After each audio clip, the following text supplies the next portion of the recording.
తాను ప్రతిపాదించిన మావిగన్ ప్రస్తావన వస్తే సీఎం చంద్రబాబుకు బీపీ పెరిగిపోతోందని ఎద్దేవా చేశారు వైఎస్ఆర్సీపీ అధినేత వైఎస్ జగన్మోహన్ రెడ్డి. నిద్రలో ఉండగా పొరపాటున ఎవరైనా మావిగన్ పేరు చెబితే ఆయన గుండె ఆగిపోయి చనిపోయేలా ఉన్నారని, చంద్రబాబు వల్ల ఆంధ్రప్రదేశ్కు ఎప్పటికీ రాజధాని లేకుండా పోతుందన్నారు వైఎస్ జగన్. ఈ మధ్యకాలంలో చంద్రబాబు నాయుడు గారికి ఒక అంశం మీద ప్రస్తావన వస్తే చాలు ఆయన బీపీ పెరుగుతూ ఉంది. పొరపాటున చంద్రబాబు నాయుడు గారికి ఎవరైనా కూడా నిద్రలో మావిగన్ అని అన్నారంటే చాలు బహుశా గుండాకి చనిపోయినా చనిపోతాడు. అంతగా ఆయనకు మావిగన్ అనే పేరు వింటే బీపీ పెరుగుతూ ఉంది. చంద్రబాబు నాయుడు గారు అనే వ్యక్తి రాష్ట్రానికి ఎన్నటికీ కూడా రాజధాని లేకుండా చేస్తూ ఉన్నాడు. ఇప్పుడు కాదు, రాష్ట్రానికి ఫ్యూచర్లో కూడా రాష్ట్రానికి రాజధాని లేకుండా చేస్తూ ఉన్నాడు. ఆ లక్షల ఎకరాలలో అమరావతిలో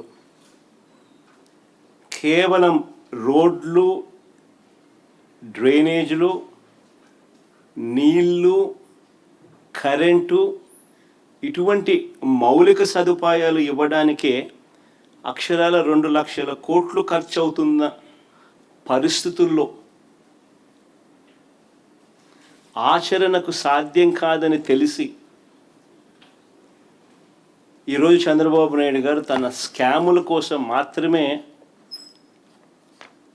రాజధాని అని భ్రమలు కల్పిస్తూ రాష్ట్ర ప్రజలను మోసం చేస్తూ అడుగులు ముందుకు వేస్తూ ఉన్నాడు. ఏపీలో ఎవరిది గొడ్డలి పార్టీ, ఎవరిది గన్ కల్చర్, ఎవరివి హత్యా రాజకీయాలని చంద్రబాబును వైఎస్ఆర్సీపీ అధినేత వైఎస్ జగన్మోహన్ రెడ్డి ప్రశ్నించారు. శవ రాజకీయాలు, హత్యా రాజకీయాలపై చంద్రబాబు సమాధానం చెప్పాలని డిమాండ్ చేశారు. తన తాత రాజారెడ్డిని చంపింది టీడీపీ వాళ్లు కాదా?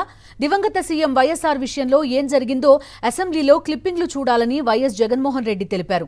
వైఎస్ఆర్సీపీపై బురద జల్లేందుకు చంద్రబాబు డైవర్షన్ పాలిటిక్స్ చేస్తున్నారని మండిపడ్డారు. టాపిక్ డైవర్ట్ చేసేందుకు కథలల్లుతున్నారని ధ్వజమెత్తారు వైఎస్ జగన్. మా కుటుంబంలో ముగ్గురు, మా తాతగారు, మా నాన్నగారు, మా చిన్నాన్నగారు ముగ్గురు బలైపోయారు. మేం బాధితులం. కానీ మాపైనే వీళ్ళు తప్పుడు రాజకీయాలు చంద్రబాబు నాయుడు గారు చేయిస్తారు. మా తాతగారు రాజారెడ్డి గారిని చంపింది ఎవరు అడుగుతాను చంద్రబాబు నాయుడు గారిని. టీడీపీ వాళ్ళు కాదా? ఈ ఘటన చంద్రబాబు ముఖ్యమంత్రిగా ఉన్నప్పుడు కాదా జరిగింది అని అడుగుతా ఉన్నా. 1999 అసెంబ్లీ ఎన్నికలకు ఏడాది ముందు 1999 చంద్రబాబు నాయుడు గారు ముఖ్యమంత్రిగా ఉన్నారు. 1999 ఎన్నికలకు ముందు ఏడాది ముందు చంద్రబాబు నాయుడు గారు ముఖ్యమంత్రిగా ఉన్నప్పుడు మా తాతగారిని రాజారెడ్డి గారిని చంపారు. కేవలం నాన్నగారిని రాజశేఖర రెడ్డి గారిని పులివెందులకి కట్టడి చేయాలి. మరి ఇది ఎవరిదయ్యా క్రిమినల్ బ్రెయిన్ చంద్రబాబు గారు అని అడుగుతాను. మా నాన్నగారి విషయంలోనూ అంతే. మా నాన్నగారు చనిపోక మునుపు 2-3 రోజుల కిందట అసెంబ్లీ సమావేశాలు జరుగుతూ ఉన్నాయి. అప్పట్లో ఆ అసెంబ్లీ సమావేశాలు క్లిప్పింగ్స్ ఒకసారి చూడండి మీరు కూడా. చంద్రబాబు నాయుడు గారు అన్న మాట అసెంబ్లీలో, నువ్వు అసెంబ్లీకి ఎలా వస్తావో నేను చూస్తానన్నాడు. చంద్రబాబు నాయుడు గారు అన్న ఈ మాట తర్వాత 2-3 రోజులకి నాన్నగారు చనిపోయారు. Helicopter accident. ఇప్పటికీ కూడా దీనికి సంబంధించి నివృత్తి కాని అంశాలు ఎన్నో ఉన్నాయి. ఎవరిదయ్యా చంద్రబాబు క్రిమినల్ బ్రెయిన్ అని అడుగుతా ఉన్నా. మా చిన్నాన్న వివేకానంద రెడ్డి గారిని ఇదే చంద్రబాబు ప్రభుత్వంలో హత్యకు గురైన మాట వాస్తవం కాదా అని అడుగుతా ఉన్నా. నేనే చంపాను అని చెప్పి విచ్చలవిడిగా చెలరేగిపోయి మాట్లాడాడు టీవీ లైవ్ షోలో ఈ దస్తగిరి అనే వ్యక్తి. ఇవాళ స్వేచ్ఛగా పోలీసుల వత్తాసుతో దర్జాగా కారులో తిరుగుతూ ఉన్నాడు. జైల్లో ఉండాల్సిన వ్యక్తి దర్జాగా కారులో తిరుగుతూ ఉన్నాడు ఈరోజు.